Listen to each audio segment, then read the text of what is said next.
Welcome to all. നമ്മൾ ഇന്നിവിടെ discuss ചെയ്യുന്നത് പ്രിൻസിപ്പിൾ ഓഫ് സാമ്പിളിംഗ് ആണ്. സാമ്പിളിംഗ് എന്ന് പറഞ്ഞാൽ നമുക്കറിയാം, it is an tool where in the datas are collected from a few representative item of universe called a sample. അതായത് നമ്മുടെ പോപ്പുലേഷനിൽ നിന്നും കുറച്ച് എലമെന്റ്സിനെ മാത്രം സെലക്ട് ചെയ്ത്, അതായത് സാമ്പിളിനെ മാത്രം സെലക്ട് ചെയ്ത് അവരിൽ നിന്നും ഡാറ്റ കളക്ട് ചെയ്യുന്നതിനെയാണ് നമ്മൾ എന്ത് പറയുന്നത്, സാമ്പിളിംഗ് എന്ന് പറയുന്നത്. ആ സാമ്പിളിന്റെ ക്യാരക്ടറിസ്റ്റിക്സിന്റെ ബേസിൽ നമ്മൾ എന്ത് ചെയ്യാണ്, പോപ്പുലേഷന്റെ ക്യാരക്ടറിസ്റ്റിക്സ് ഐഡന്റിഫൈ ചെയ്ത്. So the process of collecting data from sample which represent a population is called sampling. ഈ സാമ്പിളിംഗ് റിലേറ്റ് ചെയ്തിട്ടുള്ള രണ്ട് പ്രിൻസിപ്പിൾ ആണുള്ളത്. പ്രിൻസിപ്പിൾ ഓഫ് സ്റ്റാറ്റിസ്റ്റിക്കൽ റെഗുലാരിറ്റിയും principle of inertia of large നമ്പറും. അതിൽ first one principle of statistical regularity ആണ്.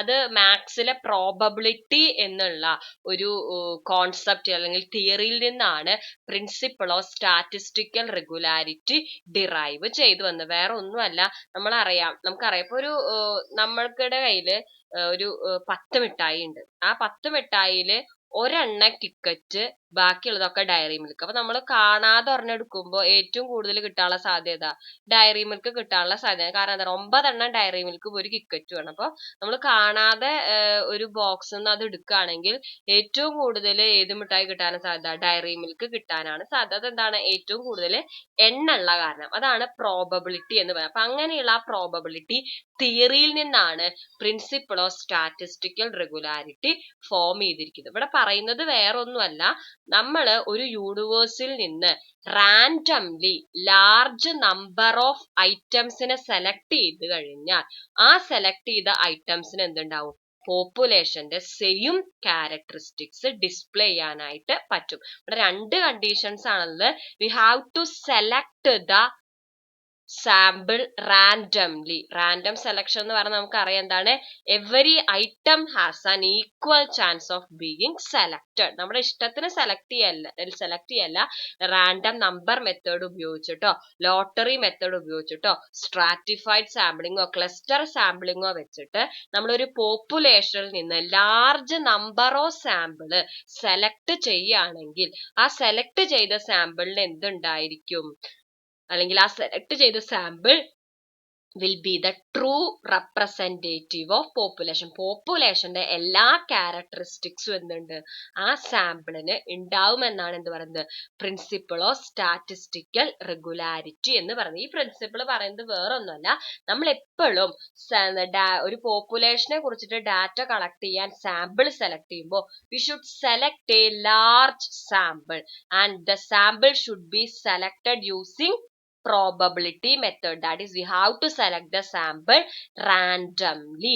The randomly selected large sample of a population will true representation of population. അതെന്തായാലും പോപ്പുലേഷന്റെ എല്ലാ ക്യാരക്ടറിസ്റ്റിക്സും കാണിക്കും. കാരണം in random selection we are giving every element of population to be selected as sample. So every item has equal and likely chance of being selected.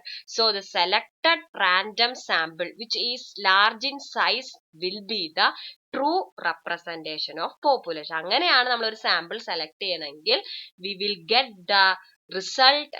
get the result from sample same as what we obtain if we are collect the data from entire population. അതാണ് principle of statistical regularity പറയുന്നത്. Next വരുന്നത് principle of inertia of large number. ഇതും അതുപോലെ തന്നെയാണ്. ഇവിടെ പറയുന്നത് എന്താന്ന് വെച്ചാൽ, large size of sample the more accurate conclusion is likely to be. നമ്മൾ സെലക്ട് ചെയ്യുന്ന സാമ്പിളിന്റെ എണ്ണം കൂടും തോറും we will get the accurate result. അതായത് ഒരു 300 എണ്ണാണ് നമ്മുടെ പോപ്പുലേഷൻ, അതിൽ 10 പേരെ വെച്ചിട്ട് നമ്മൾ ഡാറ്റ കളക്ട് ചെയ്താൽ കിട്ടുന്ന റിസൾട്ടിനെക്കാട്ടിലും കുറച്ചും കൂടി റിലയബിലിറ്റി എന്തുണ്ടാവും, 100 പേരെ വെച്ചിട്ട് ഡാറ്റ കളക്ട് ചെയ്താൽ കിട്ടും. അതിനേക്കാട്ടിലും കൂടുതൽ റിലയബിൾ അല്ലെങ്കിൽ അക്യുറേറ്റ് റിസൾട്ട് ആയിരിക്കും നമ്മൾ 250 പേരെ വെച്ചിട്ട് സ്റ്റഡി നടത്തേണ്ടത്. അപ്പൊ നമ്മുടെ സാമ്പിൾ സൈസ് കൂടും തോറും we will get the accurate conclusion. അതായത് large the number, the risk characteristic will be more stable and the variation in aggregate of large number is insignificant. എന്ന് വെച്ചാൽ ലാർജ് നമ്പർ വെച്ചാൽ എല്ലാ വാരിയേഷനും ഒഴിവാക്കാൻ പറ്റുമെന്നല്ല, ചെറിയ സാമ്പിൾ എടുക്കുന്നതിനെക്കാട്ടിലും അക്യുറേറ്റ് റിസൾട്ട് ആയിരിക്കും എന്ത്, large number of sample എടുക്കുക. കാരണം എന്താണെന്ന് വെച്ചാൽ നമ്മുടെ സാമ്പിൾ സൈസ് കൂടും തോറും പോപ്പുലേഷന്റെ മെജോറിറ്റി ക്യാരക്ടറിസ്റ്റിക്സ് ഉള്ള എലമെന്റ്സും ഇൻക്ലൂഡ് ചെയ്യാനുള്ള സാധ്യത കൂടുതലാണ്. സോ റിസൾട്ട് കുറച്ചും കൂടി സ്റ്റേബിൾ ആയിരിക്കും. So if the sample size is large, the result will be more stable and accurate than a small sample. ഇതാണ് ഇന്റീരിയ ഓഫ് ലാർജ് നമ്പർ എന്ന് പറയുന്നത്. നമ്മുടെ സാമ്പിൾ സൈസ് കൂടുന്തോറും result will be more stable and the sample will be more representative. We will get the same result as if we collect അല്ലെങ്കിൽ if we conduct study using entire elements of population. ഈ രണ്ട് പ്രിൻസിപ്പിളും പറയുന്നത് sample സൈസിനെ കുറിച്ചിട്ടാണ്. അതായത് larger the sample size, the accuracy of result will be more. That is, we can avoid the sampling error using large number of sample. ഇനി next വരുന്നതാണ് എന്ത്, നമ്മൾ വിട്ടുപോയതാണ് കഴിഞ്ഞൊരു പോർഷൻ എടുത്തപ്പോ. അതായത് സെക്കൻഡറി ഡാറ്റ. സെക്കൻഡറി ഡാറ്റ എന്ന് പറഞ്ഞാൽ നമുക്ക് അറിയാം എന്താണ്, ഓൾറെഡി ഒരാള് വേറൊരു പർപ്പസിന് വേണ്ടി കളക്ട് ചെയ്ത ഡാറ്റ നമ്മൾ നമ്മുടെ റിസർച്ചിന് വേണ്ടി യൂസ് ചെയ്യണം. അപ്പൊ അങ്ങനെയുള്ള സെക്കൻഡറി ഡാറ്റ യൂസ് ചെയ്യുമ്പോൾ ഒരു റിസർച്ച് എടുക്കേണ്ട പ്രിക്വേഷൻസ് എന്തൊക്കെയാണെന്നാണ്. ഫസ്റ്റ് വൺ ആണ് സ്യൂട്ടബിൾ പർപ്പസ് ഓഫ് ഇൻവെസ്റ്റിഗേഷൻ. അതായത് നമ്മൾ എടുക്കുന്ന ഡാറ്റ എന്ന് പറയുന്നത് നമ്മുടെ ഇൻവെസ്റ്റിഗേഷന് സ്യൂട്ടബിൾ ആണോ എന്ന് സെലക്ട് ചെയ്യണം. അതായത് നമ്മളിപ്പോ എന്താണ് ഒരു എന്റർപ്രണറിയൽ ആറ്റിറ്റ്യൂഡിനെ കുറിച്ച് എമംഗ് യൂത്തിനെ കുറിച്ചിട്ട് നമ്മൾ എന്ത് ചെയ്യണം, ഒരു സ്റ്റഡി ചെയ്യാനായിട്ട് ഉദ്ദേശിക്കണം. അപ്പൊ നമ്മൾ എടുക്കുന്ന ഡാറ്റ എന്ന് പറയുന്നത് എന്തായിരിക്കണം, സെക്കൻഡറി ഡാറ്റയാണ് നമ്മൾ യൂസ് ചെയ്യണമെങ്കിൽ ആ data should be collected from youth. അതായത് നമ്മുടെ എൻക്വയറിക്ക് സ്യൂട്ടബിൾ ആണോ നോക്കണം. അല്ലാതെ ഒരു വയസ്സായവരുടെ ഇടയിലത്തെ എന്റർപ്രണറിയൽ ആറ്റിറ്റ്യൂഡ് അറിയാൻ വേണ്ടി നടത്തിയ സ്റ്റഡിയുടെ ഡാറ്റ ആവരുത് നമ്മുടെ സ്റ്റഡിക്ക് വേണ്ടി ഉപയോഗിക്കുന്നത്. എപ്പോഴും നമ്മുടെ പർപ്പസ് ഓഫ് എൻക്വയറിക്ക് സ്യൂട്ടബിൾ ആണോ അല്ലേ എന്ന് നമ്മൾ എന്ത് ചെയ്യണം, ചെക്ക് ചെയ്യണം. നെക്സ്റ്റ് വരുന്നതാണ് അക്വേറ്റ് ഡാറ്റ. അതായത് നമ്മുടെ ആ സെക്കൻഡറി ഡാറ്റയുടെ അക്വസി നമ്മൾ എന്ത് ചെയ്യണം, ജഡ്ജ് ചെയ്യണം. ജോഗ്രഫിക്കൽ ഏരിയയുടെ ഇതിലും അവൈലബിലിറ്റി ഓഫ് ഡാറ്റ, നമുക്ക് വേണ്ട എല്ലാ കാര്യങ്ങളും ആ സെക്കൻഡറി ഡാറ്റയിൽ മെഷർ ചെയ്തിട്ട് നോക്കണം. നമ്മളിപ്പോ ആറ്റിറ്റ്യൂഡ് നോക്കാൻ ഉദ്ദേശിക്കുന്നുണ്ട്, അവയർനെസ് നോക്കാൻ ഉദ്ദേശിക്കുന്നുണ്ട്, അതുപോലെ ഫാക്ടേഴ്സ് എഫക്റ്റിംഗ് എന്റർപ്രണർഷിപ്പ് നോക്കാൻ. അപ്പൊ ഈ മൂന്ന് കാര്യങ്ങളും നമ്മൾ ഉപയോഗിക്കുന്ന സെക്കൻഡറി ഡാറ്റയിൽ അവൈലബിൾ ആണോ അല്ലെങ്കിൽ നമ്മൾ ചെക്ക് ചെയ്യണം. അതായത് നമ്മുടെ ഒബ്ജക്റ്റീവ് എന്ന് പറയുന്നത് to identify the awareness among youth towards entrepreneurship and to identify the factors which encourage them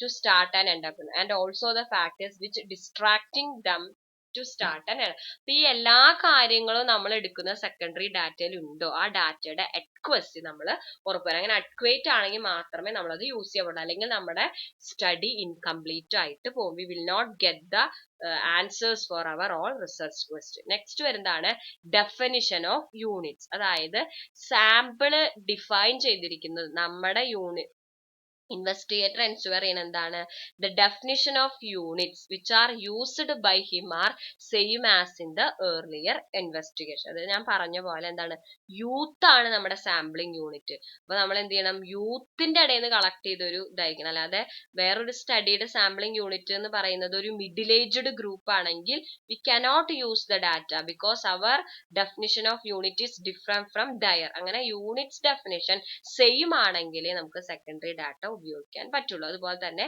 degree of accuracy. എപ്പോഴും അക്യുറസി ശരിയാണോ അല്ലേ എന്ന് നമ്മൾ ചെക്ക് ചെയ്യണം. നല്ല റിലയബിൾ ഏജൻസി പബ്ലിഷ് ചെയ്തതാണ്, അതുപോലെ തന്നെ നല്ല റിലയബിൾ, നല്ല രീതിയിൽ ശരിക്കും സ്റ്റഡി ചെയ്ത ഒരു ഡാറ്റയാണെന്ന് ഉറപ്പുണ്ടെങ്കിൽ മാത്രമേ നമ്മൾ അത് യൂസ് ചെയ്യാൻ പറ്റുള്ളൂ. അല്ലെങ്കിൽ നമ്മുടെ സ്റ്റഡിയുടെ അക്യുറസിയും കൂടിയും അത് എഫക്ട് ചെയ്യും. സോ നമ്മൾ ആ ഡിഗ്രി ഓഫ് അക്യുറസി ടെസ്റ്റ് ചെയ്തതിന് ശേഷമേ സെക്കൻഡറി ഡാറ്റ ഉപയോഗിക്കാനായിട്ട് പാടുള്ളൂ. പിന്നെ time and condition of collection of facts. നമ്മൾ ഇന്നാണ് ഈ കാലത്താണ് സ്റ്റഡി നടന്നത്. ഒരു 30 കൊല്ലം മുമ്പ് നടത്തിയ സ്റ്റഡിയുടെ ഫാക്ട് അല്ലായിരിക്കും ഇപ്പൊ ഉണ്ടാവുക. The environment is changing. So എപ്പോഴും അവൈലബിൾ ഡാറ്റ എന്ന് പറയുന്നത് റീസെന്റ് ആണോ എന്ന് ചെക്ക് ചെയ്യണം. അതുപോലെ കണ്ടീഷനും. ഇന്ത്യയിലത്തെ യൂത്തിന്റെ ആറ്റിറ്റ്യൂഡ് നമുക്ക് അറിയണ്ടല്ലോ, അത് അമേരിക്കയിലത്തെ യൂത്തിന്റെ അല്ല. അപ്പോൾ ആ സെക്കൻഡറി ഡാറ്റ എവിടുന്ന് കളക്ട് ചെയ്തു, ഏത് സമയത്ത് കളക്ട് ചെയ്തു എന്നൊക്കെ ചെക്ക് ചെയ്തിട്ട് അത് നമ്മുടെ സ്റ്റഡിക്ക് യൂസ്ഫുൾ ആണെങ്കിൽ മാത്രമേ അത് ഉപയോഗിക്കാൻ പാടുള്ളൂ. അല്ലാതെ കണ്ണടച്ചിട്ട് ഒരു ഡാറ്റ കിട്ടിച്ചിട്ട് അത് ഉപയോഗിക്കാൻ പാടില്ല. അതുപോലെ തന്നെ കമ്പാരിസൺ എന്ന് പറയുമ്പോൾ എന്താന്ന് വെച്ചാൽ നമ്മൾ കിട്ടിയ സെക്കൻഡറി ഡാറ്റ റീസണബിൾ ആണോ എന്ന് ചെക്ക് ചെയ്യണം, കൺസിസ്റ്റന്റ് ആണോ എന്ന് ചെക്ക് ചെയ്യണം, അതുപോലെ റിലയബിൾ ആണോ എന്നൊക്കെ നമ്മൾ കമ്പയർ ചെയ്തിട്ട് നോക്കണം. അങ്ങനെ നോക്കാനുള്ള ഒരു വഴിയാണ് ചെക്കിംഗ് എന്ന് പറയുന്നത്. അതായത് സെക്കൻഡറി ഡാറ്റ ഉപയോഗിക്കുന്നതിന് മുമ്പ് നമ്മൾ എന്തിനാ ചെക്ക് ചെയ്യണം, അതിന്റെ ടോട്ടലുകളൊക്കെ ഒന്ന് നോക്കുക, അത് ടോട്ടൽ ചെയ്തപ്പോൾ ശരി തന്നെയാണോ കിട്ടിയത്. അതുപോലെ റേറ്റ് ഒന്നും കൂടി ഒന്ന് കാൽക്കുലേറ്റ് ചെയ്ത് നോക്കുക. ചിലപ്പോൾ 50 എണ്ണം ടോട്ടൽ 100% 20 എന്ന് എഴുതിയിട്ടുണ്ട്. അപ്പൊ അങ്ങനെ നമ്മൾ എന്ത് ചെയ്യണം, നമ്മുടെ കയ്യിലുള്ള സെക്കൻഡറി ഡാറ്റ നമ്മളൊന്ന് അനലൈസ് ചെയ്യണം, തറവായിട്ട് അതിൽ എന്തെങ്കിലും എറർ ഉണ്ടോ എന്നൊക്കെ ചെക്ക് ചെയ്യണം. പിന്നെ എന്താണ് ഹോമോജീനിയസ് കണ്ടീഷൻ. ഒരിക്കലും പബ്ലിഷ്ഡ് സ്റ്റാറ്റിസ്റ്റിക്സ് അങ്ങനെ തന്നെ എടുക്കുക എന്നുള്ളത് എന്തല്ല, സേഫ് അല്ല.